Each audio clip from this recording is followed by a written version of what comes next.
We'll call the Finance Committee meeting to order. Everybody have a chance to take a look at the minutes? Move to approve. Second. Motion and second to approve. Any discussion? All those in favor? Aye. Opposed? Motion's approved.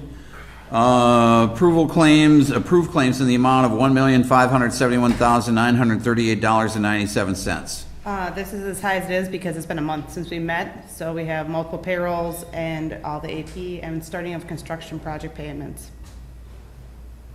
Move to approve. Second. Got a motion and second to approve. Discussion? All those in favor? Aye. Aye. Opposed? Motion's approved. Discussion and possible action regarding accepting bids for the old fire station demolition project. Good evening, Finance Committee. We recently opened bids for the demolition of the old fire station across the street and expansion of the Williams lot. 5 bids were received. We did 2 different options for completion date for the project because we were a little bit worried about late construction season cost inflation, so to speak. So option 1 was for a November 2022 completion date, and option 2 is for a May 2023 completion date. The lowest bid was from Albrights and Excavating out of Woodville. They've worked with us on a number of projects in the past and currently are doing the Hudson Physicians Project street work out there. So the low bid was actually pretty significantly below the engineer's estimate for both options, and the project funding is supposed to come out of TID 6, and I know Mike or Aaron could speak to that if you have questions about that. Staff recommends forwarding to Common Council with the recommendation of award of the bid to Albrights and Excavating of Woodville for option 1, a November 2022 completion date. There's a slight discount, so to speak, for a completion date of next year, but we felt that like $3,000 probably wasn't significant enough savings to push the completion date to next spring. So moved. Got a motion? Second. Motion second. So a couple Discussion? questions. Yeah. If we were to go with option 2, what would the cost of maintenance be on the building for the winter? That's probably a Mike Morales question. It's probably around that $3,000 to $5,000 range for utilities. We kept the heat on last year just because of our equipment in there. Yes. Come up to the microphone. Yeah, come on, microphone. So it would be that $3,000 to $5,000 for utilities just to keep the heat on. We did keep equipment in there over the winter time. We did talk about mothballing it. It was kind of a temporary thing because of some of the water stuff, so on and so forth. So kind of in that ballpark. So could you mothball it then for the winter, and would it be? Yep, we can mothball it. Would then be a zero cost? If we turn all the utilities off and mothball it, just cold storage, then Because I mean, if we're going to demo it anyway, there's no Right. point in keeping it Correct. warmed. Correct. Are you still storing things in it though? we are, yeah. And you need it for storage for this winter? It has been great to have that extra space, but we've made do without it in the past. We'll make do with it out in the future. So do you prefer to have it done right away then, or would you prefer to wait until spring? I think the prudent thing to do is to do it right away. Yeah. Okay. It's a good price underneath the engineer's estimate, so that'd be Okay. my recommendation. The other question I've got is, all right, we're getting a lot of feedback from the community about wanting to turn this into a community building or something along that line. What would it cost to fix the building up? Do you think that anybody would be interested? I thought we had requested proposals, but apparently we hadn't done any requests for proposals. For what? For the building. The history on that is that we had originally given the Gerard brothers exclusive negotiating rights for that piece of property for a year. Mm-hmm. They came remember back that, a year yeah. later and asked for an extension, another year extension, which we gave them. And then COVID hit, and they did not want to go for another extension. They were having problems buying a couple of the other pieces of property that they thought that they would have in their possession at that time. The council itself had 2 shots at this to either do the RFP or not. And the council unanimously decided that we would go out to RFP for demolition and that we would turn it into a parking lot. There were 2 votes on it, unanimous both times. Aaron is trying to talk, but he's not coming through. Pardon me? Aaron is trying to talk, but he's not coming through. I can see him trying to talk on the screen. So, Can you hear me? yeah. Hear you, Mike. Okay. Well, that's odd. Yeah. Isn't Aaron in control of the? No, he's not. I I think thought he Brian's was. in here. I think Brian's trying to figure it out. Aaron's. It's on his end. It's on your end, Aaron. Wait, he went big for just a second there. Barely could hear you. You hear me now? Yep. Very quietly. I don't know why it's so quiet. How about, No, we're having a hard time, Aaron. I only did this for a year. How about now? Yep, Okay, that's better? a little better. No, excuse me, if we could have some quiet here. We're trying to hear somebody that's on Zoom. Sorry about that. I apologize, of course, with the speaker situation. Hopefully it's better. So basically, no, we have not looked at the cost of doing any sort of renovation for the building. You know, it was built for a specific use. I think it was. We're losing you, Aaron.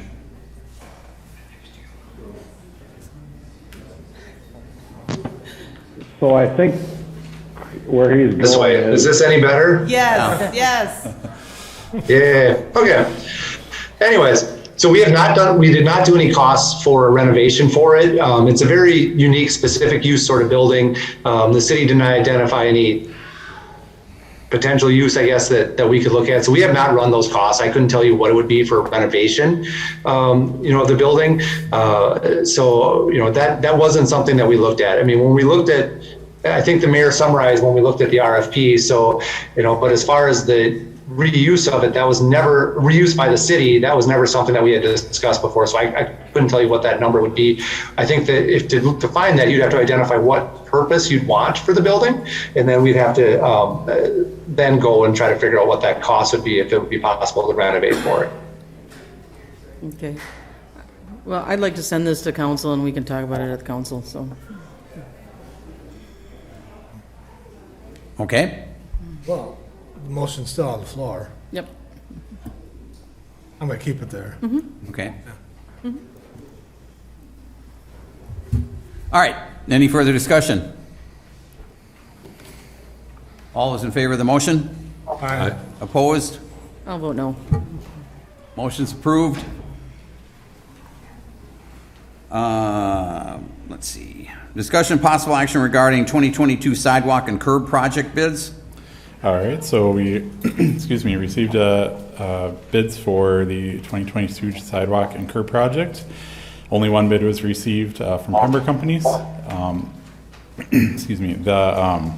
bid was a bit high compared to the engineer's estimate, but we feel that the project is worth continuing with. Because the project itself, the dollar amounts are relatively small, so we can find funding to cover that shortfall for this project. So we recommend approval of the bid of Pember Companies. Move to approve. Second. Motion second to approve. Any discussion? All those in favor? Aye. Opposed? Motion's approved. Discussion and possible action regarding 3rd Street, Laurel Avenue, Bluff area reconstruction project bids. All right, one more. We received bids for the 3rd Street, Laurel Avenue, Bluff area project. Only one bid, again, was received, this time from Madison Contractors of Knapp, Wisconsin. So this project, the bid came in quite high, and there's a funding shortfall for both the base bid and the alternative bid. The alternative bid would have been for concrete pavement instead of asphalt pavement. Staff met to review this bid versus the other, projects we have and the other funding we have for other projects, and we believe that rejecting the bids for this project and rebidding for a spring or early summer 2023 completion date would be wise, and so that's what we would recommend forwarding to City Council. Maybe Dean or Aaron can talk to this, but I don't think it's gonna get any cheaper. I understand the market's a little skittish right now, the economics is inflated, so, and that road is quickly becoming a safety hazard. I think we need to get this done, and now correct me if I'm wrong, Dean, the grants total about $1,900,000. Grants for this project, $493,500. Well, you've got the special assessments I'm including in that, plus the CIP. Oh, I see what you mean. So we're short 175 for the first option. Yep. And you anticipate that coming in any lower than that? For Yeah, anything? so a couple things with that. First of all, this project may have suffered from a kind of a later in the construction year bid, so to speak. And so if we put it out to bid for early next year completion dates, we believe we probably will have more contractors bidding on it. And then the other thing is, over the past month or so, oil prices have been coming down. And so we feel that is a good sign. We hope that continues. And I know right now, so looking at the bid, the retaining wall costs and stuff are kind of what made the price higher. And so if we have more retaining wall contractors bidding on it, we believe we can get the price down with bidding it again. But you're wishing. Well, can't get- obviously, we don't know for sure. I did reach out to the contractor that submitted a bid for this project and just talking through some stuff with him, and he kind of indicated that those things had something to do with the higher bid prices we received. So being a priority, I've also, as long as all the safety people are in our building right now, I know that a lot of them come up that way when there's a response to, call to respond to. Yep. So that's not good, it's Yeah. not safe. That one, if you look underneath that one barrier, it's rotted, it's not holding anything, and I know you've been up there. Yep.